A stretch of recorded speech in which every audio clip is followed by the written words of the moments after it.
In a shocking turn of events, Russian President Vladimir Putin has reportedly told the United States he is willing to halt the war in Ukraine, but only if Moscow is allowed to keep the control over the eastern Ukraine.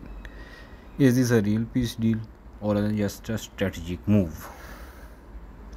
The war, now in its third year, has cost tens of thousands of lives and reshaped Europe's security landscape. Eastern Ukraine, including Donetsk and Luhansk, has been the heart of the conflict. For Russia, these territories are non negotiable.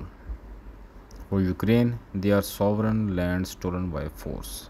According to the diplomatic sources, Putin's message to the Washington is clear: recognize Russia's control over the east and guns will go silent. The proposal reportedly came through back channel communications, meaning it's not an official treaty but rather a test of America's NATO resolve. Ukraine's President Volodymyr Zelensky has repeatedly vowed to never to give up the territory.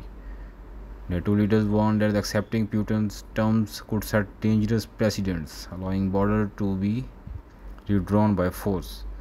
On the other hand, war-weary populations in Europe and US wonder if compromise could finally bring peace. For now, Washington hasn't confirmed whether its response to the Putin's offer is this a genuine chance for peace or a strategic pause for Russia to regroup.